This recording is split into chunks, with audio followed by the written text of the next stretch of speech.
Good morning বন্ধুরা, সবাই কেমন আছো? আশা করি সবাই ভালো আছো আর আমিও ভালো আছি। তো চা দিয়ে শুরু করলাম আজকে আমার এই ব্লগটা। তো এই যে দেখতে পাচ্ছ আমার ছেলে রেডি হয়ে গেছে, স্কুলে যাবে। কারণ এখন ওর স্কুলটা মর্নিংয়ে হচ্ছে, খুব গরম তো ওর জন্য স্কুলটা মর্নিংয়েই করে দিয়েছে।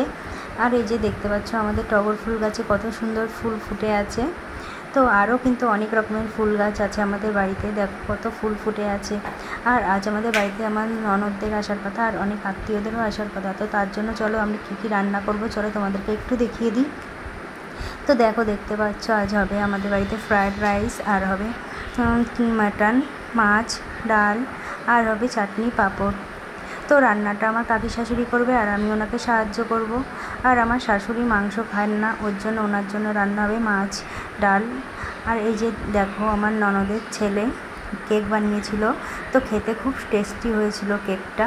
আর তারপর ওরা চলে গিয়েছিল বিলে পদ্ম পাতা আনতে, কারণ ওরা বলছে আজ পদ্ম পাতায় ভাত খাবো, তো তার জন্য ওরা পাতা আনতে চলে গেছিলো। আর এই যে দেখতে পাচ্ছ আমার কাকি শাশুড়ি রান্না করছে আর আমি ওনাকে সাহায্য করছিলাম আর একটু ক্যামেরাও করছিলাম, কারণ আমাকে দেখাতে পারলাম না। আর তারপর চলো, এই যে দেখতে পাচ্ছ আমার রান্না বান্না হয়ে গেছে আর সবাইকে খেতে দিয়ে দিয়েছি, ওরা খুব মজা করে খাচ্ছিল। আর তারপর বিকালে চলে গেলাম একটু ঘুরু করতে, এই যে বিল পাড়ে।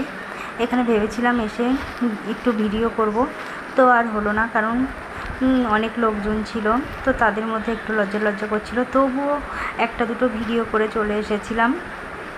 তো জায়গাটা কিন্তু খুব সুন্দর, এখানে অনেক লোক আসে প্রতিদিন বিকালে হাওয়া খেতে। আর তারপর দেখো ওখান থেকে আসার পর আমরা বেরিয়ে পড়েছিলাম একটু ঘুরতে আর কিছু কেনাকাটা করতে। তো ব্লগটা কেমন লাগলো সবাই জানিয়ে।